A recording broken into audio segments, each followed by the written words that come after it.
All right, so welcome to hashtag SPSM Unpacked. Um, I'm getting started a little late tonight, mostly because the feed was going on and it was going really well. And there was a lot of really good stuff.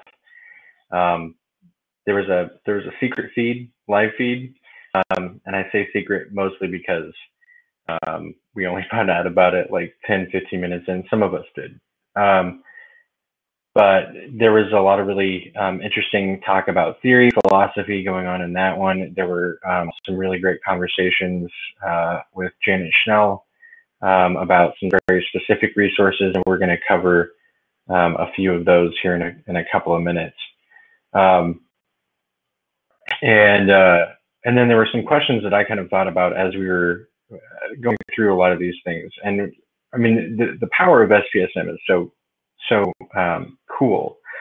And I know that's like a really lame term to use when describing what SPSM is as a force. But within just the Twitter chat, we have these amazing researchers, Janet Schnell, we have Ursula Whiteside, we have Leah Harris, who's an attempt survivor, we have Cheney's hands, who are a couple of parents who lost their daughter to suicide last year. So we have a mixture of people. We have researchers, we have loss survivors, we have attempt survivors, we have all sorts of different people throwing so much expertise and so much goodness. And so obviously, a lot of people had a lot of questions, a lot of really specific ideas for supports. And so I just want to make sure that we cover a lot of that tonight on Unpacked. And I know in the name we had something about exformation, and this was a term that came out of a video that Tony Wood sent me. And I want to explain what exformation is, but I'm also going to post that video. You guys can watch it on your own time. But really what exformation is, and I don't remember the specific person who coined this term, but what exformation is, if you can imagine what information is, right? It's explicit concepts that are presented to us for a very particular reason. Exformation is sort of the opposite of that. It's information that's left out of a concept, left out of a conversation, left out of a phrase or a sentence for a very explicit reason. And it's something like the example that the person said was, if you get my drift. And so obviously there's some implication on the outside. There are things that are explicitly left out that are left open for interpretation. And so when I was watching this video, it's like, oh my gosh, this is exactly what a lot of what Unpacked is doing. And so I kind of wanted to frame it that way, in the sense that there's a lot of things that are being discussed in SPSM every single week. They're amazing things. There's a lot of stuff that we just don't have time to cover on the show. And so that's what we're doing here. And hopefully next week, Amelia will be back and in the saddle. She's having a lot of fun down in Philadelphia with Des Stage. So anyway, that was a weird rant. And I don't at all mean that SPSM can't cover everything, because they really do cover just about everything. But there are so many different details to the concepts that are being talked about. Some of the stuff is really like hardcore philosophical. It is data science. I mean, those things are game changing and amazing. And sometimes it can help to dive in a little bit more. And speaking of diving in a little bit more, what I want to do is, for the time being, so when Janet Schnell actually jumped over and started tweeting out specific resources, and actually I'm going to check something real quick. I'm going to pause the recording. Okay. So Shy is coming in, I think, if my connection will allow it. Hey, Hey, how's it how going? are you? Good. Good. What's that? You're so fancy. You're more fancy. No, I had to like stay awake with like clothes on and stuff. This is rough stuff. It's 11 o'clock here. I told you that we can talk about as much coffee as you want, and it will. It's like talking about warm food when you're cold. It makes you warmer. Yes, Yeah. I totally understand that. Yeah, you have to think about like an oasis when you're thirsty. You Yeah. have to think of the desert when you have to pee. Yep. Same deal. These Yeah. all, yeah. What's going on? Yeah, so I was going on some rant for like 10 minutes, and I don't know if it recorded or not because it didn't seem like people were coming in until I paused it. But I don't know. We'll figure it out later. That's the fun part about this is we get to do it all on the fly. I don't know if I was behind on when I caught up on the live feed, but the live feed just ended in my world. So Okay, so maybe that was it. I don't know if I caught it late and I never understand the lag time with the live feeds. Yeah. But it literally Well, just so ended. that's what And I couldn't figure out with the live feed where that came from. So I hope that we all found it.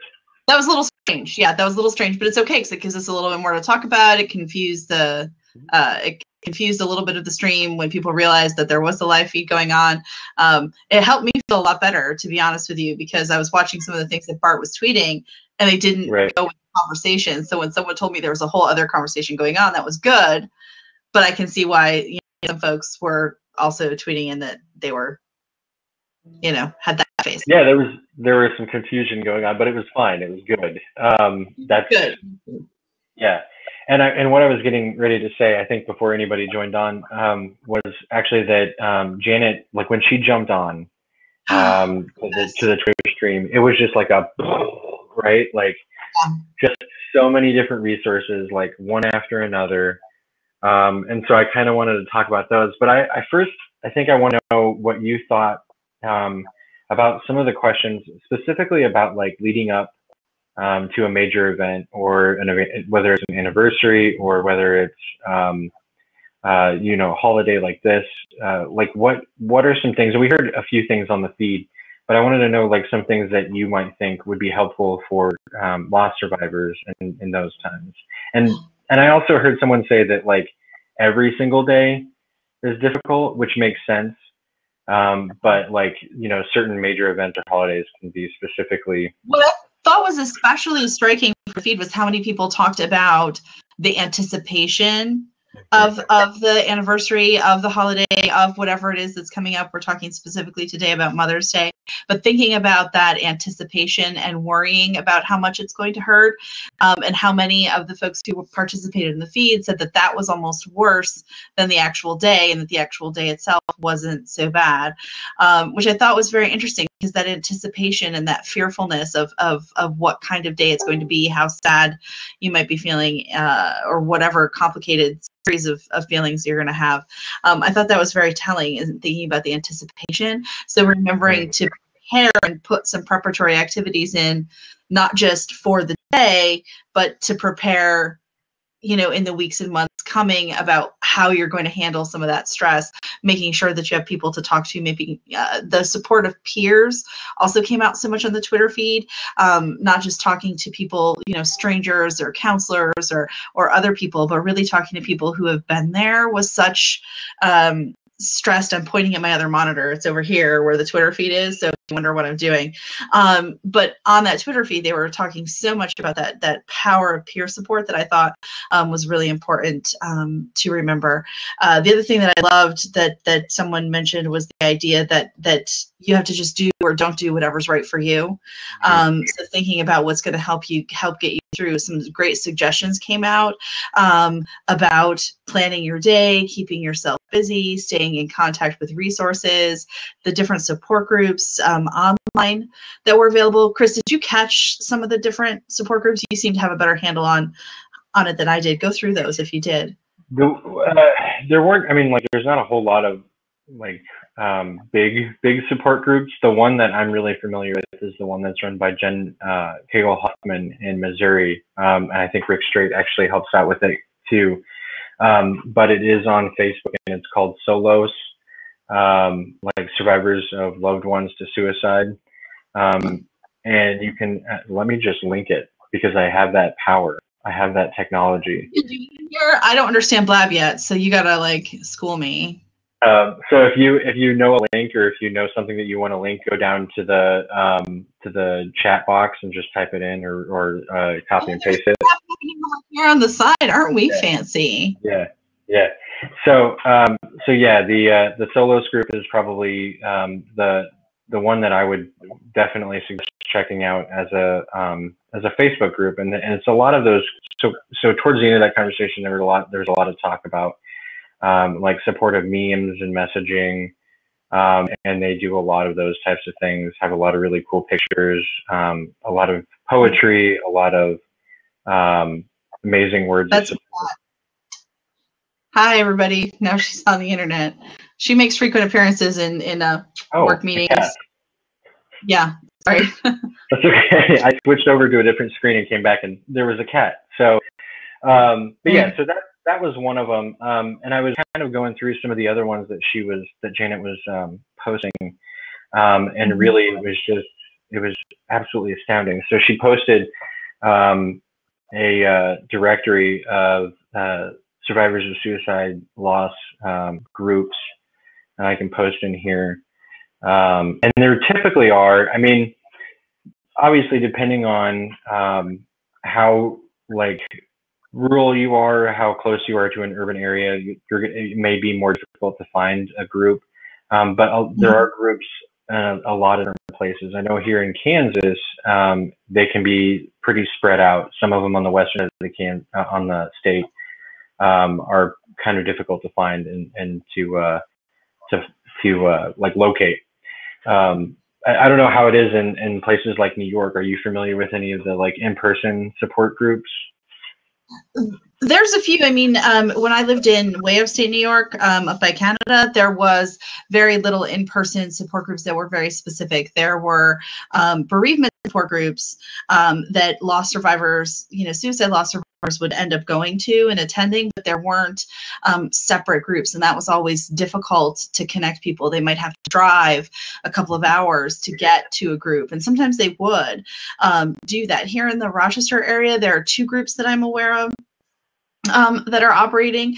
One is a peer support group, and one is a facilitated a peer group, and another one's a facilitated group with a therapist running the group that we would connect people with.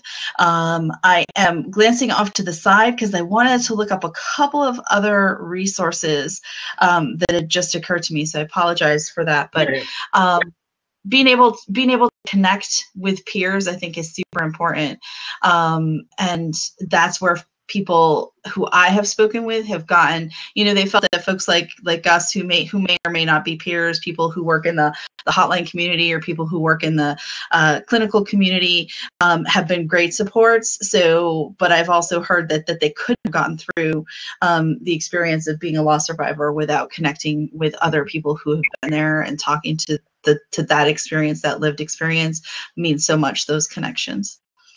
Let me look up those other resources. And the relationships that are formed out of those connections are typically really powerful too, right? I mean, the bonds that happens there are sometimes things that they're bonds that last for a lifetime. They last for a really long time because of the unfortunate strength of that tragedy, and that connection of peer support. That's huge for a lot of people.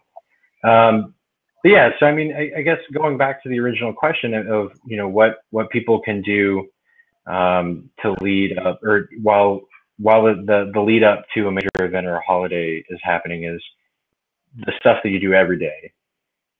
But with a little bit, what? The self-care, the all of the things that go into being really aware and mindful of how you're feeling, and then trying to recognize and manage those feelings and prepare for them as best you can, right? What other steps were you about to say, Chris? I'm sorry.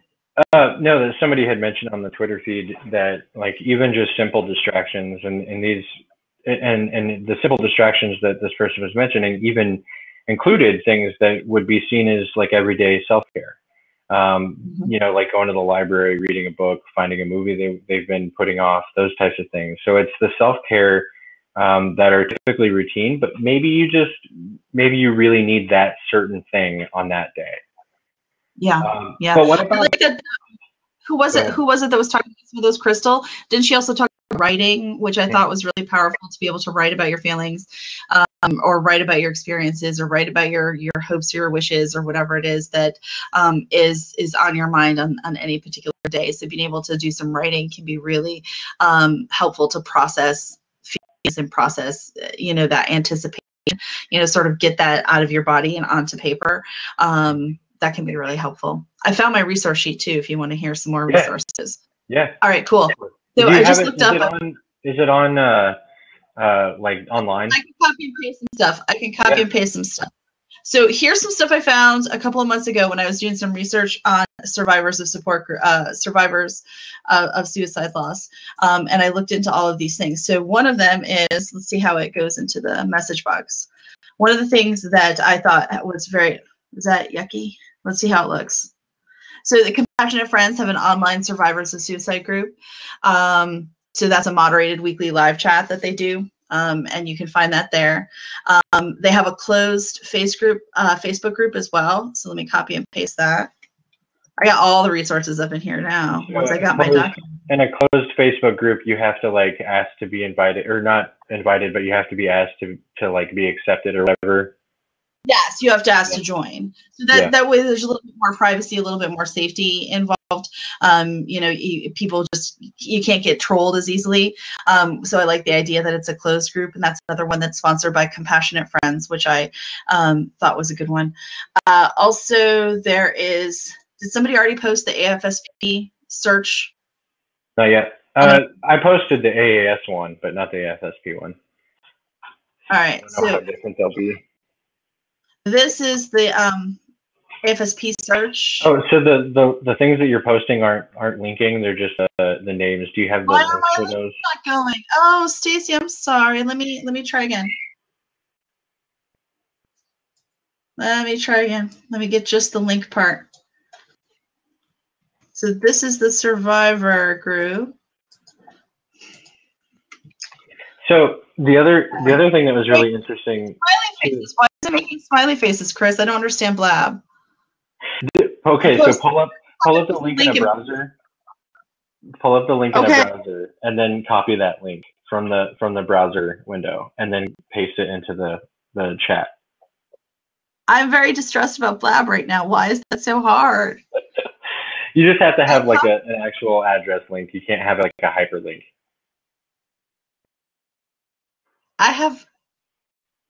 This is me just shutting my mouth so I don't say curse words at the screen right now. Let me try again.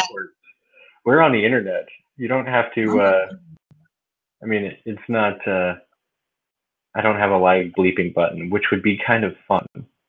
That would be, all right, so what am I doing? I'm so sorry to waste everyone's time. I'm copying. Yeah, you just need the URL. I had the URL. I pasted the URL. The world does not like me. And I'm sorry, I didn't mean to yell at you, nice commenter. So I'm just annoyed. Stacy. Let me try it again. No. I copied it from the address bar and pasted it in, and it just made a smiley face, which I'm starting to view as a little bit of the finger right now. So sorry, Stacy. Okay, well maybe I'll post them after the fact. Yeah, I'll do something. Sure. But somebody email me how they're so sweet. The other thing that not just you. It's not just you. All right. Well, I have a lot of good links, and I will make sure to get them to someone to get somewhere. And however you found your way here, you can find your way to those. Oh, because Chris is fancy. There's one. I'm just Googling them now. I'm doing the same thing you're doing. I'm going to send you the list, Chris, over here. I'm going to send you the list somewhere else, and then you can figure out how to tweet them out or how to blab them out, because Blab is not my friend right now. Okay. So just let me. I can do it. Look at all you fancy people who are solving my tech problems. Are you fixing it? I'm gonna blame Bill. No, Bill hasn't. Bill gets enough shit. Well, which is why I know he can take it. He'll be all right. He'll be all right. I love Bill. 6 kids. Love him. Oh, thank you, Lisa. Yes, thank you. Thank Where you. you are.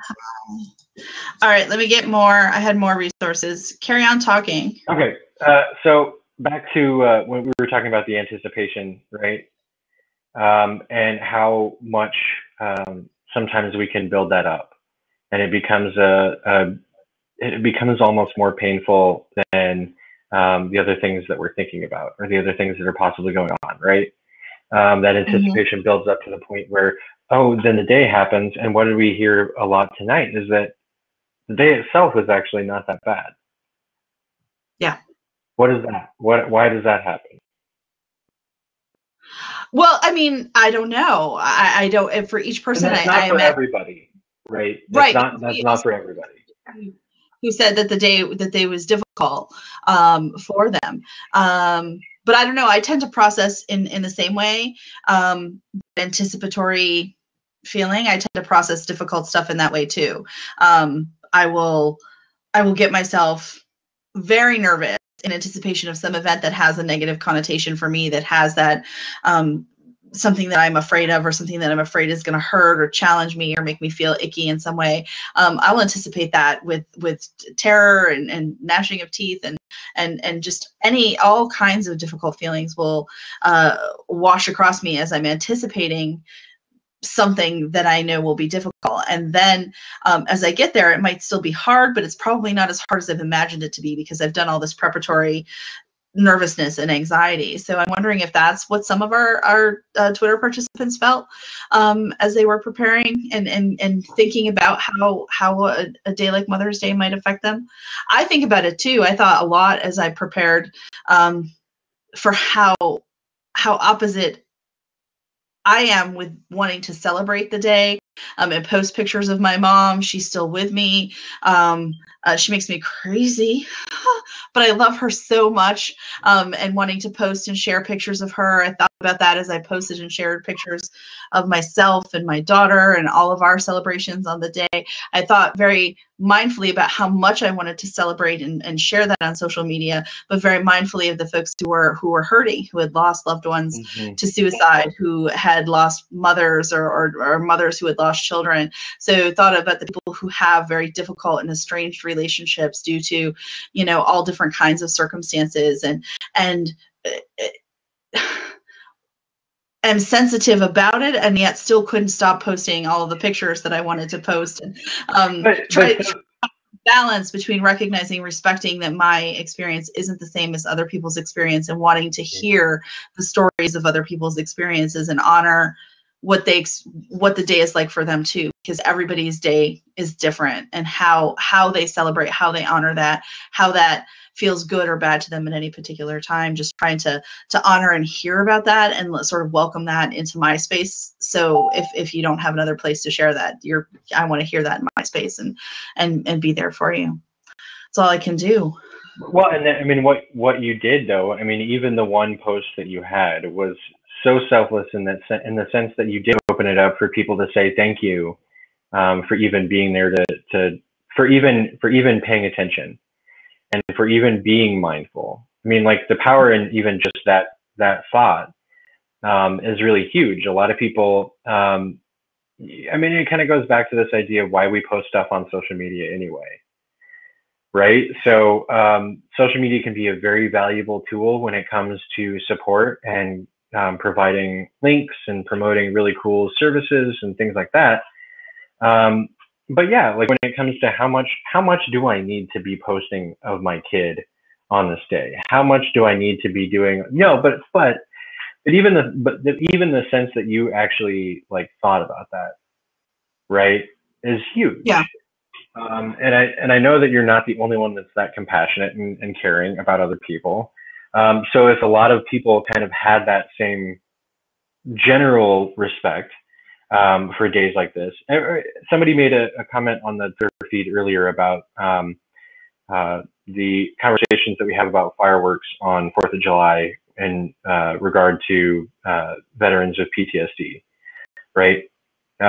So there's a lot of PSAs out there around 4th of July saying if you're in city limits, please don't use fireworks because it could potentially affect someone. It's the same kind of idea, just having a general sense of respect and this idea that other people with different experiences who aren't you are seeing the things that you're posting. Mm-hmm. Even if it's stuff that you want to post, which is, I mean, it's your responsibility to post whatever the hell you want. And it's not really, unfortunately, because the way that social media in general works, people don't typically have control over what they can see, aside from like unfollowing like a huge majority of their friends for that day. Right. And I had put that in the post that I made on Facebook. I didn't do much on Twitter today until the SPSM chat. But I even, I wanted to put that out there that maybe today is a good day. If this is a rough day for you, go ahead and take a social media break. So if all these posts after posts are going to be stressful for you, whether it's Mother's Day or some other situation that's causing a lot of folks to post stuff that can be triggering or harmful to you, take a break from social media. It's okay to put the phone down and come back tomorrow, and do some self-care today, do some other things. And I when I talk to people in anticipation of events, anniversaries, things that are going to potentially be triggering, I think that's a good recommendation that someone can share, is to plan to take a day off social media if you know that there's going to be a lot of social media posts that are going to be, joyous to some, might be upsetting for you. It depends on the person, though. Everything is so individualized. The conversation has to be that one-on-one conversation about what's going to help you, what's going to feel good to you, what is it that you can do to deal with the specific things that you're anticipating or that have happened in the past. How can we help you through it? And it's always so individual. For some people, taking solace, in those celebrations can be comforting. For others, it can be very triggering. So you have to be sensitive to the individual's needs and reactions and who needs it. You tend to break the social media spill. Yeah. Yeah. The social media breaks is necessary. Yes. Yeah. No, but I mean, that's an excellent point. Just as any other self-care exercise or technique is about distraction. Sometimes as about distraction. Sometimes we need a distraction from the stuff that we are bombarded with every single day. And especially on days where everyone's going to be pointing out something that is going to be painful. So one of the other things that came up, somebody had mentioned, like if you're not, and this is like peripherally tech related, they were talking about supporting loss survivors that you either know or you might be acquaintances with or things like that, but you aren't necessarily as close to them as being like, hey, I'm going to come over, we're going to have coffee, those kinds of things. But like actually the idea of Skype calling them, or like if you know them on that level, or if they're a social media friend, you could Facebook Live them and just say, hey, this is my face. Hey, just wanted to let you know I'm here, right? So that little extra step, and then putting that little extra personal touch on it. It made me think a lot about like the caring contacts cards that we see some places doing post-discharge after an attempt. And it's just a letter that says, hey, just checking in, seeing how you're doing. Here's when you scheduled your appointment, those types of things. Sometimes it's signed by a doctor. But anyway, I'm going off. But yeah, so the idea that there's those little extra touches that you can do. Social media allows us and affords us such a huge level of doing that. I think that's such a great idea, Chris, because here's the thing. I know that I personally am guilty of this when someone is dealing with a loss, coping with some sort of grief, coping with something difficult, I say, call me if you need anything. And I sincerely 150% mean it, but they're not going to call. Very rarely. That puts the responsibility on them, right? It does. And I'm guilty of it. I've done it. And sometimes you don't know any better way to do it. And I think to myself, I will pop in, or I will send that card, or I will give the call, or I will just show up with a, casserole or whatever. And I'm not as good at that. And so I think the idea of using social media to kind of bridge that gap, whether it be, it can still be private. It can still be the Skype call that's private. It can still be the FaceTime call that's private, or the private, a video message, or other ways of communicating. So it doesn't have to be publicly broadcast, which might seem weird, like you're trying to get attention for caring about somebody else. You don't have to do that. There are other ways that you can still use social media to bridge that gap between saying, call me if you need anything, and then actually showing up at somebody's house, which may not be possible because of geography or other things to offer your support. But to sort of take it to a next level and check in on the person and have a face-to-face. I think that's a great idea. I wonder how other people feel about that, who are watching, if there's comments or other things, if you think that that's a good idea. I think it could be a good middle ground for those of us who get stuck in that. We want to help. I want you to call. I want you to need me. I want to be there if you need me. I'm saying it incorrectly, but right. And then having that need never be spoken, even though it's really there. Well, and checking in with that person too before the day, like don't, not just surprising them and being like, hey, I'm coming over today. But like checking in with them, yeah. checking in with them, a little bit in advance and saying, hey, I know that this might be painful for you. This might be a day that a lot of emotions are coming up, and I want to be there to support you any way I can. How can I support you? And talking with them in advance and seeing like, hey, maybe going to coffee, or maybe coming over and checking on them at a certain time. Or if you're not in that capacity, then saying like, hey, if you're okay with it, I'm going to give you a Skype call that day. Or I might send you a couple of messages just letting you know that I'm thinking about you and that I'm here. That's all it takes. But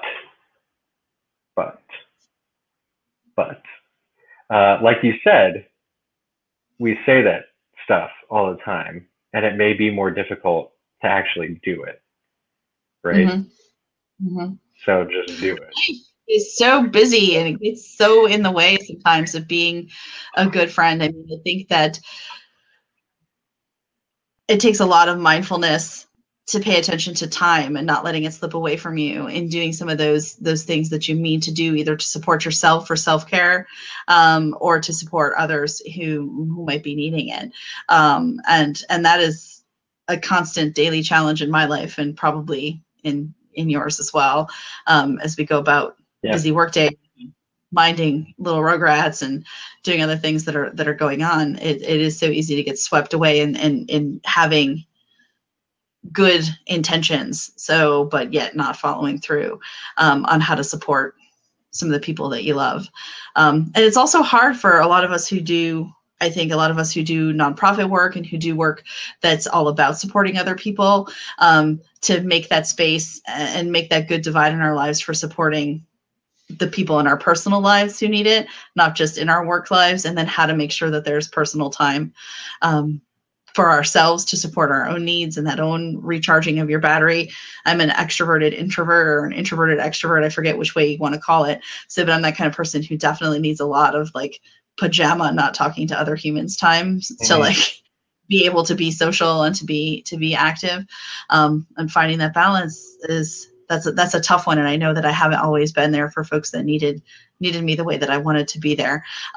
So being mindful of that this day of thinking about it through the SPSM lens has been very, very helpful, to think about it a little bit differently. Yeah. So Andy just brought up a really good point about like provider self-care, or peer-to-peer self-care.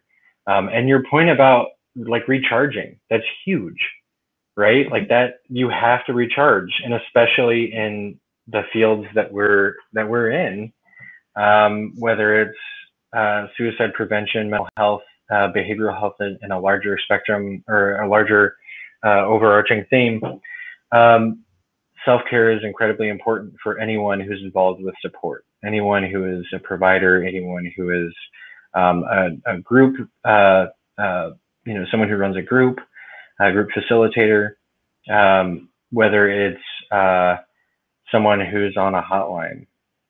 Those barriers, those boundaries are very important for self-care. Stacey's kind of, yeah. I'm going to start saying ambivert too. I like that. That's a good one. Yeah, no, I mean, that's a really good point though. And you do learn to adapt, right? I mean, we learn that our boundaries aren't like right here all the time. That's how it stays because we can't do that.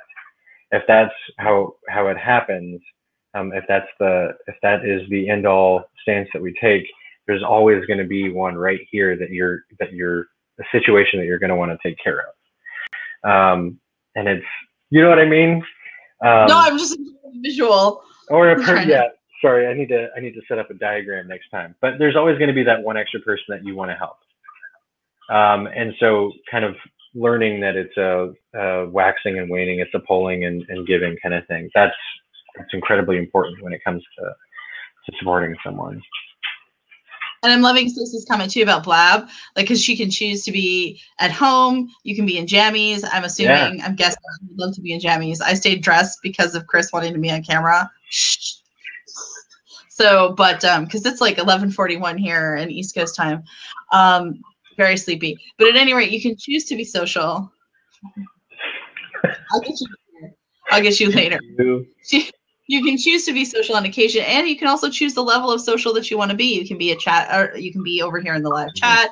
So you could come on and be a guest, and actually come on camera and hear your yapping voice along with ours. So I feel very, very, very talky tonight. But I'll pay for that with some introvert time later. And so I like that you're sort of addressing that and thinking about the ways that we can support each other. So because you being here, even the folks being here on the chat are sort of supporting the conversation that we're having. And so not to stray too far from our intended topic, but I mean, these ways of supporting each other in doing suicide prevention work and caring for each other, as a group and as a team, I think are all really important ways that then we can recharge ourselves to support others. Because like Marcia was talking about in the chat, so all those roles overlap. I mean, we're all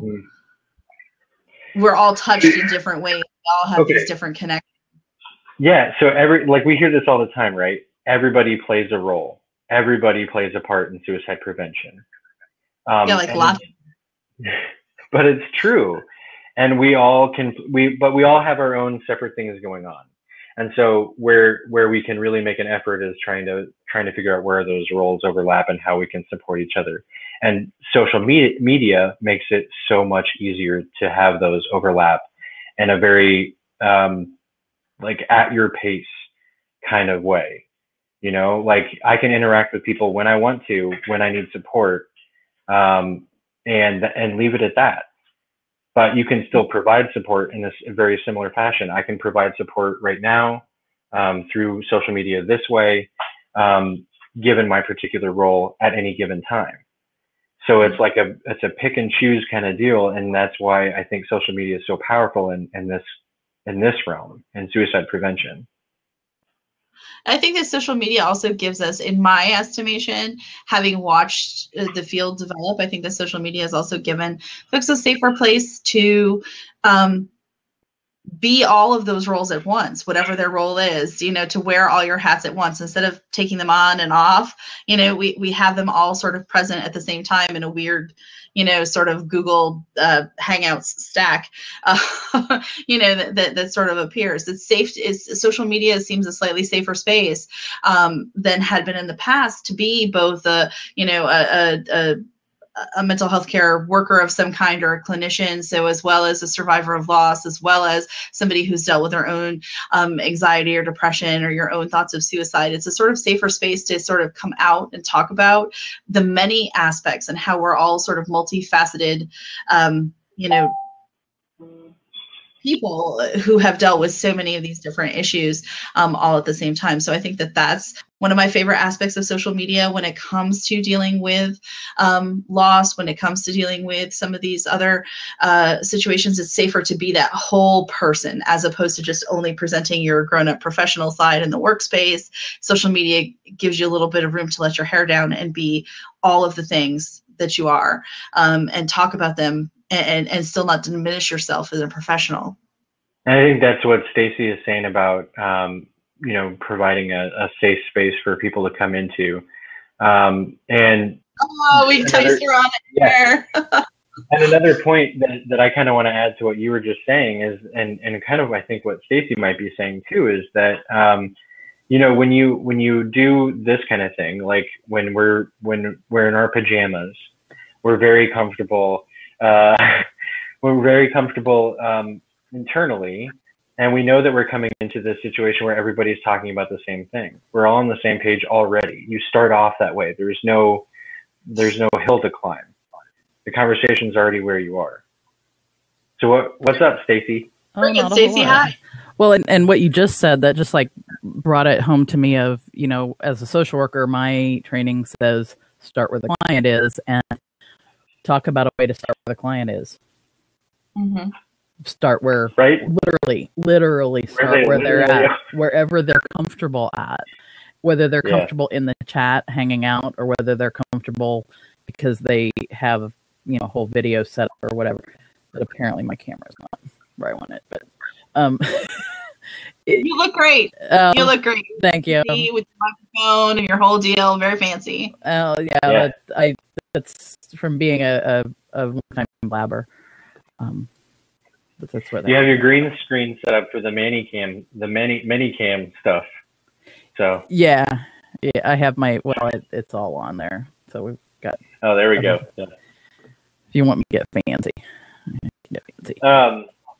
Yeah, so like bringing it to where the people are, the people who need support, and immediately creating a sense of comfort. That's exactly what it does. And again, it's that kind of filtering in and out as you need support or as you need to back off. As sometimes people just, hopefully people get support just by listening to something like this. And they might not even, as the, they're lurking or whatever, and they're getting what they need at that time by lurking, I think that's so important, just to be able to kind of be in a space and not participate if you don't want to, and not have anybody call you out because you're not necessarily participating in the conversation. Being able to listen, to learn, to pick up, to get, and especially the way the SPSM moves, it moves fast. It moves fast and in relationships, people talking to each other about stuff that they've been talking to each other about for years, and so they're talking in shorthand. So to come into that space, I've talked to folks who find it really intimidating to come into the SPSM space. They want to participate, they want to be there, but they also are like, what is this in joke that I'm not getting? What is this other thing? But I think what lurking does is it allows you to get the general sense that even though you don't necessarily follow all along with all of the conversation, that these are people who are passionately caring about you, your safety, so your loved ones and all those other things, and that we can kind of have these continuing conversations like we're having now that set that safe space that go, hey, this is what's helped us. It may not help you, but you can sit on the side and then jump in when you're ready, or never jump in at all. But always it also shows there's these intimate relationships, which tells me, if I were to just walk in, it tells me, hey, these people not only are passionate about the subject, they care about each other, and they care about each other enough to have these jokes or these things that have been conversations that have been ongoing. And then, tweet chats are really, really super fast anyway. I think for somebody who's, you almost have to be a techie to start with to jump into a tweet chat, as opposed to watching a video conversation. I think, and so I think, my perspective is we're coming into like another generation of how social media is going to impact people. Streaming is going to change how that happens. Because people, anybody could walk in this blab right now, jump in and be watching and have no idea what SPSM is, but need it.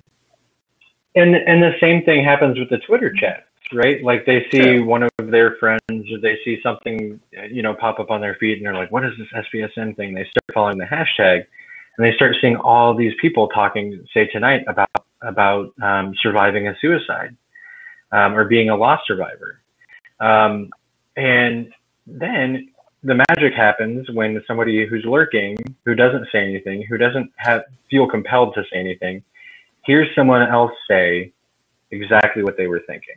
Mm-hmm. And then it creates that intimacy and that ability to say, "Oh my God, I'm not doing this by myself. There are other people experiencing the same shit that I've been going through." Mm-hmm. And that's really powerful. Cool. That's extremely powerful. Right. Even if they're not saying anything. Yeah. To be reflected, to see your feelings reflected. So it is one of the best feelings in the world to know that somebody else gets it. Even if you're not necessarily talking to them about it, but to feel understood, or to feel that somebody else has felt that thing, that's great. So yeah, the lurkers are 100% welcome, and to share when anybody's ready. It's really good stuff.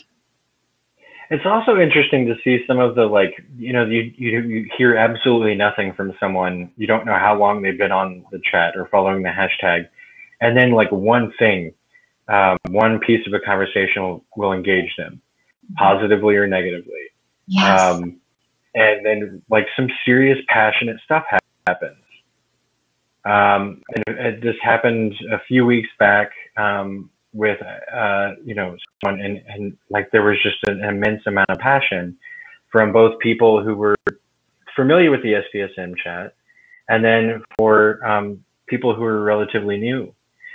But I think what that shows overall, and there was a really long conversation going on about some intricate stuff. But what that shows is that we have a lot of people out there who we don't know about, who are looking at this stuff and watching this stuff, or who are incredibly passionate, Mm-hmm. or incredibly passionate, just as much as we are. It's really cool to see those people kind of like, "Oh wait, that thing you said, I don't know if I really agree with it. Let's talk about it."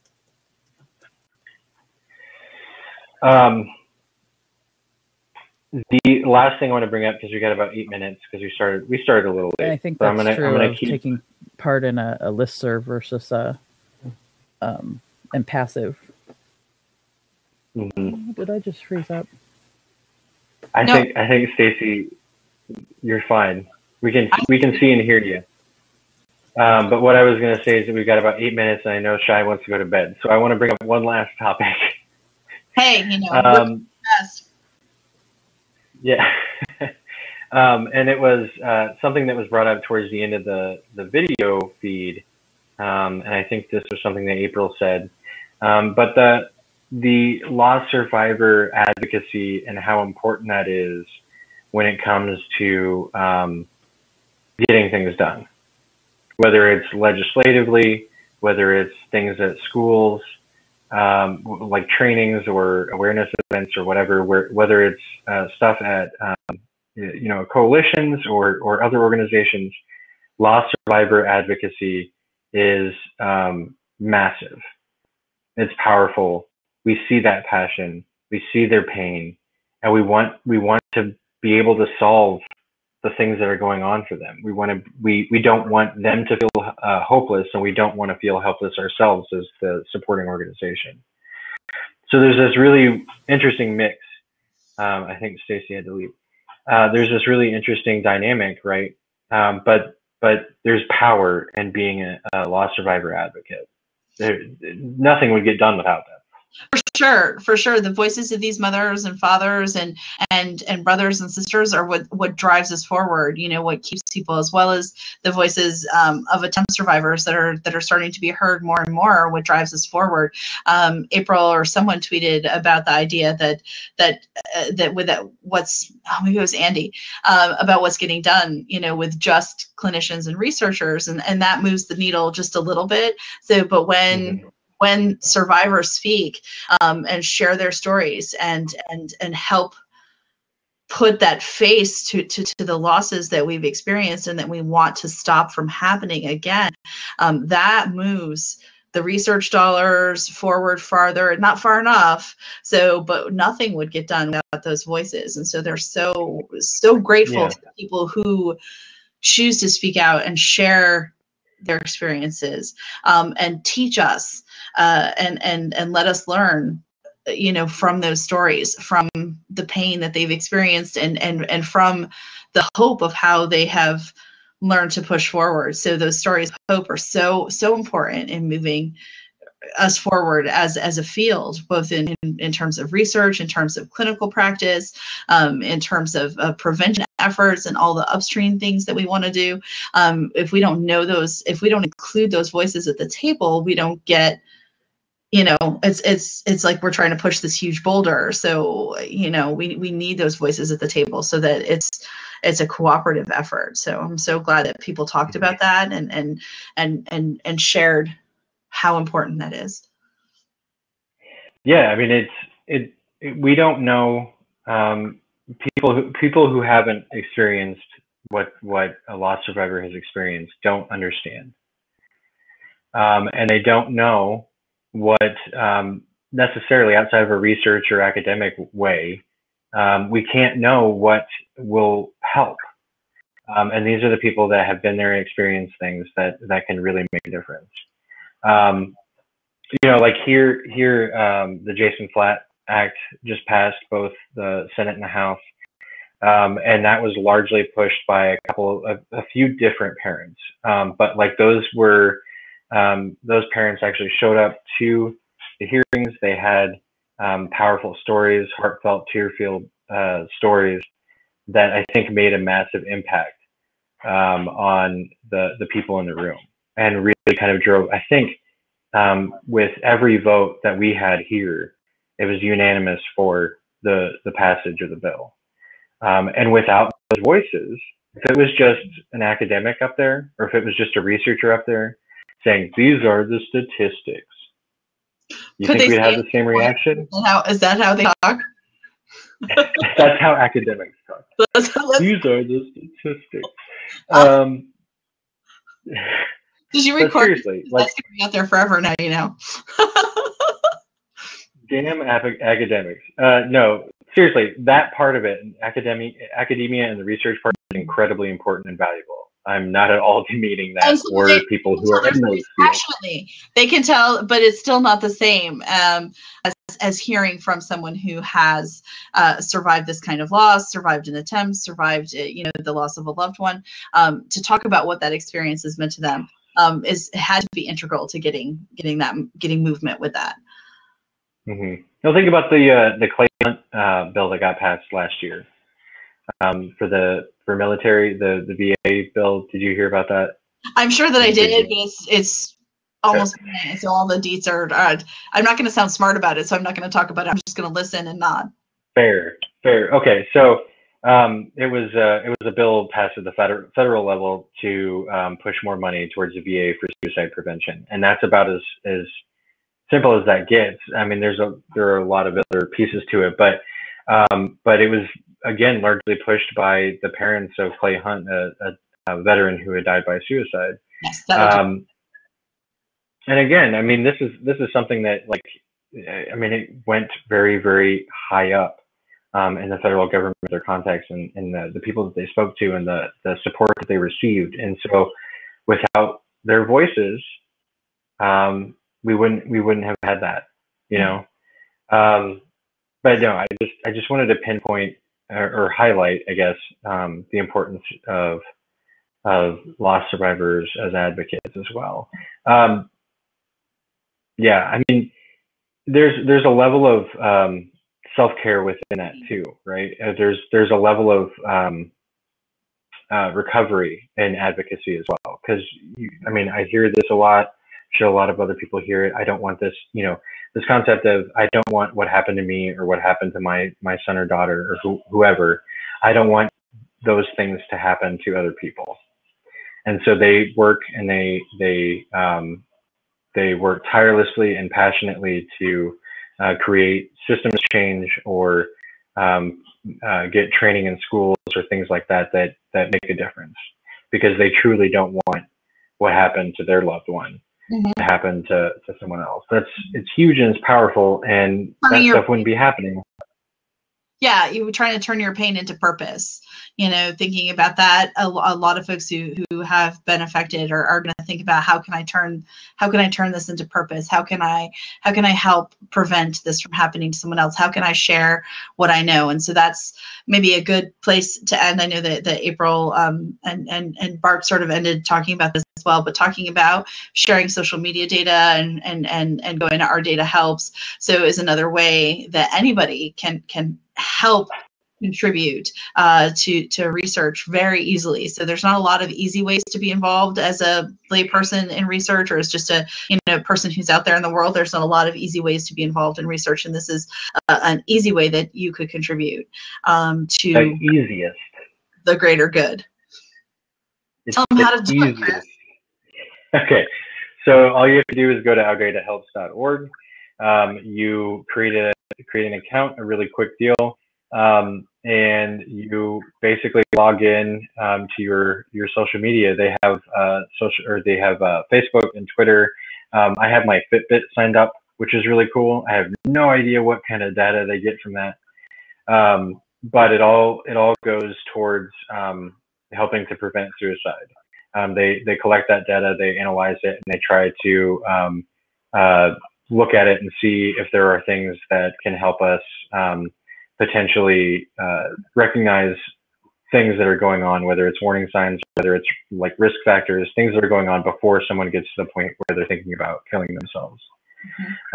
So it's looking at things, and it's going to take a lot of work, but once they get things where they need it to be, we can start seeing these patterns and these warning signs way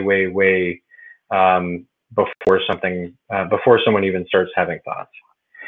So but again, it's really easy. So like, have you ever taken a Facebook quiz? What famous author from the Victorian period are you? And you click in there and it says, we need to connect to your Facebook, blah, blah, blah. It's an API. It does the same thing.